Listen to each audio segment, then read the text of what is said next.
Lord knows 2020 has been a tough one for BMW on recalls. There's been a lot of new recalls and some existing ones that were getting closure. We're going to talk about some of it because some of them have actually impacted me and some of the vehicles I own as well, and you're really going to want to find these out, especially if you had an older BMW or a new one. Either way, there may be impact to you and those around you that you care about. Let's get into it now. Welcome back to the channel, everybody. Mark with exoticcarplayplace. And the first recall was all about the Takata airbags.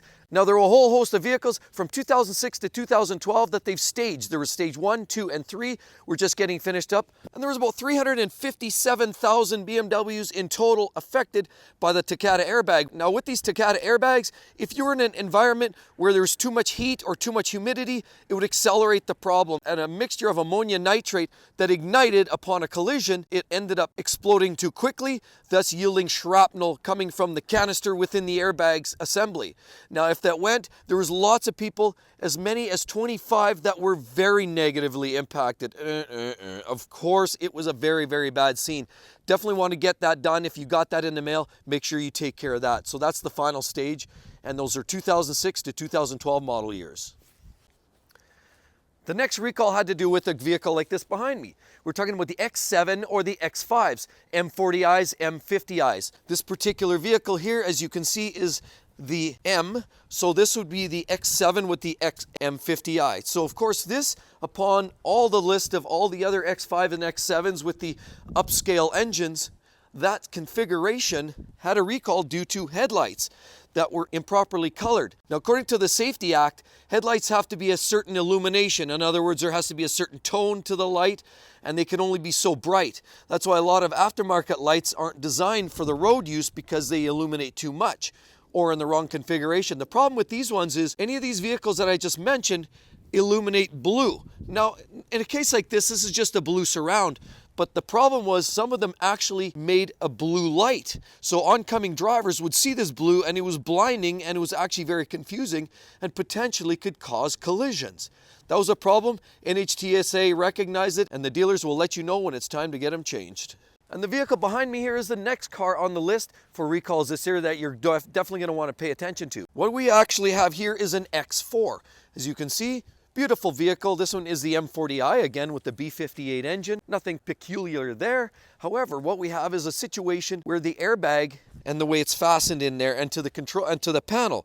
Now, it doesn't just affect this particular vehicle, but it does in fact affect X4s, X3s, both with the 30i or the M40i. So that's the 4-cylinder or the turbo 6-cylinder engine. Any of those vehicles from 19 to 2020 often had the same issue, and it had to do with the panel. When you look inside there, the instrument cluster in there was a problem because the instrument panel casing was not properly fastened to the passenger airbag. And as a result, if there was a collision, there was a possibility for that airbag to take out the panel, and of course the panel would yield shrapnel. Plastic pieces could hit the passenger, causing severe injury.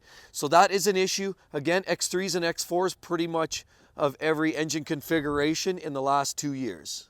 Now, the next recall affected almost 3,800 vehicles, 3 series specifically, like the one we have behind me here, 2019 model year specific, and it had to do with the tie rod in the front end. Now, it's not just the 330 like we see here. This did afflict pretty much 2019 to 2020 330i's, X-Drive M340i's, M340i, X-Drive, as well as the X3M and the X4M as well. But let's also not forget that Toyota will also have an issue, because the new Toyota Supra is based largely on this chassis. So they also have this issue where the tie rod can become fragile, and in extreme temperatures or rough conditions, it's not up to the task and is known to shatter, bend, break. And what that ends up meaning is the vehicle can steer out of control. It becomes very difficult to handle, and it has a probability of causing an accident. Now, the next issue can afflict the X5, the new 2020 X5 like this, or the X6 of the different engine configurations from the M40i to the X50i. And what it is the steering column shaft bearing. The plate that it's all part of may not be properly attached, and what that can result in is a loss of steering control and obviously veering off into the ditch. Very dangerous condition, definitely going to want to get that taken care of. But again, X6M, X5s, X6s, all sorts of different variations within 2020. The next recall has to do with the X7 again, just like this. And what it actually is in the door jamb, you'll find typically you'll get the tire information, a sticker that's usually down there in the jamb when you open the door, and it tells you the size of tires, the inflation pressures. Well, that's incorrect. Apparently, the tire sizing on some of these is incorrect, as is the cold inflation pressure limits are also improperly identified in there. So that's something that's going to have to be rectified by your local dealer as well.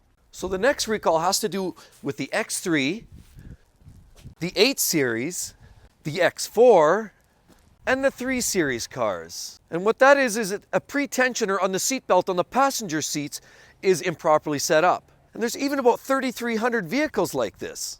And what it is the front seatbelt buckles may inaccurately detect a belted-in occupant and, as unbelted, possibly causing the airbag and the seatbelt pre-tensioners to deploy improperly. If, for example, if you're in a crash, that would be disastrous, which could add additional hazard to the driver or the front passenger.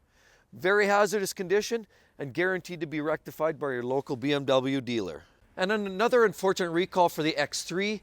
This one's an M40i, but any of the X3 models, you'll notice what we have is the backup camera right here. That's the backup camera lens. Of course, that then goes to the dash display there when it's time. When you put the car in reverse, you're then technically supposed to be able to see the picture and what's going on behind the vehicle so you don't run into anything. If there's a bicycle or a ball or something else, you want to be able to identify that. Well, apparently some of the images are not showing up. If you've got a 2020 X3, the 30i or the M40i or the M version, it is all a potential problem. It's actually a relatively simple fix, and it just basically means a reprogramming, and there's some software changes, but you better get that taken care of because it poses a significant risk if you rely on your backup camera to protect you and others around you. So just when you thought that was it for recalls, no, there's another one. Look at this beautiful X5 parked behind me here. This one in the middle is actually an X5 45e. If we circle around, we can look at that X5 45e. So what makes it so much different from this one, which is a M40i? Well, the fact is this is hybrid, plug-in hybrid electric vehicle. And so apparently there's almost 27,000 electric hybrid vehicles by BMW in 2020 worldwide.